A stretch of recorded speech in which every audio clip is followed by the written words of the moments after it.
자, 이번 시간에는 주기율표의 원리에 대해서 이야기해 보도록 하겠습니다. 자, 일단 최외각 전자수가 같은 것끼리 한번 묶어볼 수 있겠죠. 그래서 여기는 최외각 전자수가 하나인 거, 여기는 두 개, 여기는 세 개, 네 개, 다섯 개, 여섯 개, 일곱 개, 여덟 개인 애들끼리 묶어봤습니다. 이렇게 묶어놓고 그룹별로 실험을 해보니까 최외각 전자수가 같으면 화학적 성질이 같다라는 것을 발견하게 됩니다. 그래서 우리는 얘네들을 앞으로 너네들은 같은 화학적 피가 흐르니까 너네들은 이제 한 가족이다 라고 명명해 줬습니다. 그래서 얘네들은 최외각 전자수가 하나인 1가족이라고 부르는 거고, 얘네들은 최외각 전자수가 두 개인 2가족이라고 부르는 거고, 얘네들은 최외각 전자수가 3개니까 3가족이라고 불렀었는데 최근에는 13가족이라고 부릅니다. 왜 그런지는 이제 뒤에서 얘기를 해줄 거예요. 역사적인 배경이 좀 있는데, 자, 일단 13가족이라 부르고, 자, 얘네들은 14, 얘네들은 15, 얘네들은 16, 17, 18이라고 부릅니다. 자, 그럴 때 이제 앞으로 가족이라는 용어는 선생님이 여러분들한테 좀 더 친숙하게 다가가게 하기 위해서 만든 용어니까 마음속에만 담아두고 앞으로는 요 중간에 가라는 단어를 빼고 16쪽, 17쪽, 18쪽이라고 부를 겁니다. 요게 정식 명칭이에요. 그러니까 앞으로는 뭐 1쪽, 2쪽, 3쪽, 4쪽 이렇게 족으로 얘기하더라도 얘가 최외각 전자수가 같은 가족을 의미하는구나 라고 마음속으로 생각을 해주면 훨씬 더 문제 풀기 수월할 겁니다. 자, 그래서 왜 3족이었던 친구들이 지금은 13족으로 바뀌게 되었는가에 대한 역사적인 배경을 알려면 멘델레프의 시대로 거슬러 올라가 봅니다.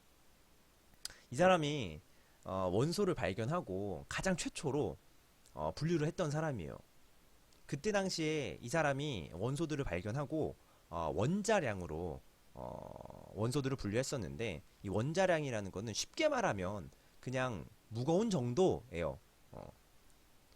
질량수랑 원자량이랑 정의가 달라요. 그렇기 때문에 정확하게 구별하자면은 정의가 다르기 때문에 표현하는 방식도 다르지만 지금은 그냥 역사적인 스토리랑 하나 이해를 위해서 알아가는 단원이기 때문에 그냥 멘델레예프는 처음에 원소들을 무거운 정도로 나눴구나 정도로만 생각하면 됩니다. 그래서 그 사람이 만들어낸 분류표가 요거였어요. 이 사람이 유명해진 이유가 단순히 분류를 했기 때문만은 아닙니다. 원자량으로 분류를 해놓고 예견을 한 거야. 아직 이렇게 발견되지 않은 얘네들이 내가 분류한 걸로 특징을 보아하니 이런 것들이 발견될 거야 라고 예언했는데 실제로 발견된 거야. 그래서 와, 대박이다, 대단하다 라고 지금 역사에 기록되게 된 겁니다. 그래서 이 사람이 분류한 것에 따르면 얘네들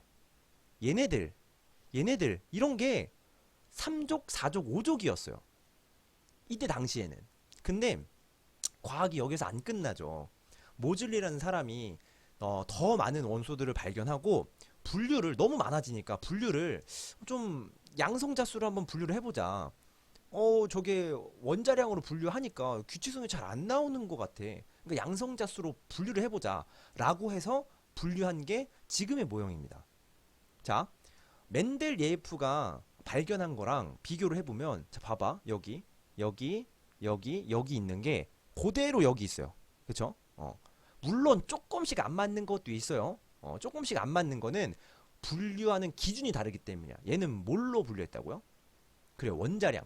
얼마나 무거운가로 하는 거야. 근데 얘는 단순하게, 그렇지, 원자 핵에 있는 양성자 수만 가지고 분류했기 때문에 조금 순서가 다를 수 있어요. 그래도 크게 벗어나진 않아요. 그래서 잘 봐봐. 여기 봐봐. 여기 붕소랑 알루미늄 있어요. 여기 붕소랑 알루미늄 있죠. 이때 당시에 이 멘델리예프가 발견했을 이 당시에 얘는 3족이었어요. 근데 모즐리가 시간이 지나고 모즐리가 더 많은 원소들을 막 발견했죠. 그리고 나서 여기다 때려 박으려고 하니까 잘 안 맞아가지고 바꾼 거야, 기준을. 어떻게 바꿨다고요? 그래요, 양성자수로 바꾼 거예요. 그렇게 양성자수로 바꾸고 해보니까 너무 신기하게도 요만큼이 정확하게 딱 10개만 추가되는 거야. 되게 신기하죠. 그러니까 원래는 1, 2, 3, 4, 5, 6, 7, 8이었다고요. 근데 세월이 지나고 원소들이 더 발견돼가지고 거기다가 양성자 수를 재배열했는데도 불구하고 여기에는 정확하게 10개만 딱 들어간 거야. 그리고 여기에는 다시 13, 14, 15, 16으로 갈 수 있게끔 된 거지. 그러니까 여기에 만약에 10개가 아니라 11개였으면 얘네들은 13족이 아니라 14족이 됐을 거예요. 만약에 얘랑 관련이 있어서 얘를 13족으로 만든 게 아니라 여기가 정확하게 10개로 딱 맞아 떨어지니까 얘가 야 신기하게도 13이 된 거야. 3에서 13이 된 거라고. 그래서 우리는 현재 3족이 아니라 13족으로 부르게 되었다라는 스토리가 있는 겁니다. 좋습니다. 자, 그래서 이렇게 스토리가 있는 거는 알겠는데 그러면은 이 원소 다 외워야 되느냐? 아닙니다.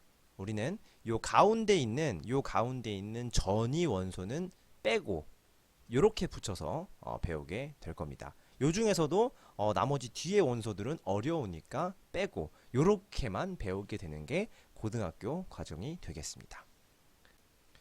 자, 그래서 이 다음에 이어서 해야 될 작업이 뭐냐면 이 주기율표를 테트리스 블록으로 이미지화 시키는 겁니다. 자, 봐봐요. 1족 원소 같은 경우에는 이렇게 최애각 전자수가 하나인 그림으로 그려볼 수 있고 요 17족 원소 같은 경우에는 최애각 전자수가 7개인 그림으로 그려볼 수 있습니다. 그래서 다르게 표현하면은 이렇게도 표현할 수 있겠죠. 자, 그래서 1족 원소는 최외곽 전자수가 이렇게 나머지는 안쪽 궤도에 있는 거는 다 꽉 차 있는데 얘만 달랑달랑 하나 남아있는 느낌이야. 근데 여기 17족 원소 같은 경우에는 다 찰라고 하다가 요 마지막에 하나가 모자른 거야.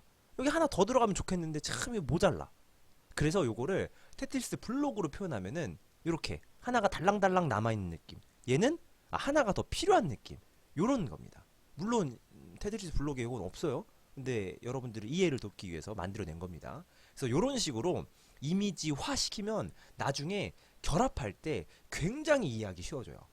자, 그래서 1족 원소는 최외곽 전자수가 하나니까 요렇게 달랑달랑 하나. 얘는 최외곽 전자수가 2개니까 그렇지 달랑달랑 2개.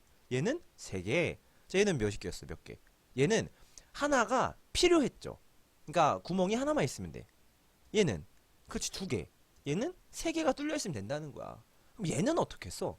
얘는 4개가 튀어나온 것도 가능하고 이렇게 구멍 난 것도 가능해요. 그렇죠? 이거는 상황에 따라 달라요.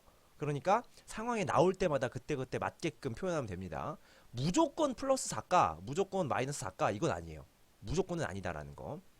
자, 그 다음에 마지막 얘는 어떻게 했어요? 블록으로 표현하면은 요런 블록이겠죠. 그래서 봐봐요. 우리 얘랑 합치면은 딱 맞아 떨어지고 막 기분이 좋겠죠. 얘도 얘랑 막 만나면 막 기분이 좋아서 딱 맞아 떨어지겠죠. 요런 것이 바로 옥텟 규칙이라고 합니다. 옥텟, 이건 뭐냐면 악토버, 옥토퍼스 할 때 8이에요. 8의 규칙이라는 거고 최외곽에 있는 전자수들이 8개를 꽉 차면 그때 비로소 뭐한다? 그렇지, 안정해진다라는 겁니다. 그래서 이렇게 안정하지 못한 애들은 서로를 전자를 이렇게 공유하든지 아니면은 주든지 해가지고 합체해서 안정해지고 싶어 한다. 요게 바로 옥텟 규칙입니다.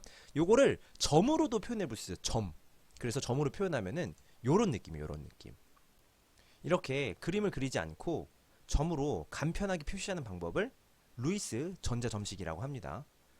그래서 대부분의 원소는 8개가 차야 안정해지는데 베릴륨하고 붕소 같은 경우에는 8개가 아니더라도 안정해질 수 있어서 예외에 해당합니다. 그래서 베릴륨 같은 경우에는 4개만 차도 꽉 찬 건 아닌데 안정해집니다. 그래가지고 지금 베릴륨 같은 경우에는 2개만 더 있으면 안정해진다는 거죠. 붕소 같은 경우에는 6개. 그러니까 앞으로 3개만 더 있으면 안정해진다는 거야. 근데 나머지는 다 8개여야 안정하다고 얘기하는 거예요. 그래서 우리가 이 파트에서 옥텟 규칙이라고 얘기하는 거지 옥텟 법칙이라고 얘기하지 않잖아요. 예외가 이렇게 있기 때문이에요. 자, 마지막으로 금속, 준금속, 비금속을 알아보도록 하겠습니다. 자, 이렇게 20가지 중에서 얘네들은 금속, 얘네들은 비금속, 얘네들은 준금속입니다. 이 준금속은 금속이기도 하고 비금속이기도 한 애들을 이야기합니다. 그래서 이거 같은 경우에는 자주 보는 수밖에 없어요. 뭐가 금속이고 뭐가 비금속인지는 자주 써보고 자주 접하는 수밖에 없습니다. 그래서 그것도 연습을 해서 구별할 수 있었으면 좋겠습니다. 여기까지 하겠습니다.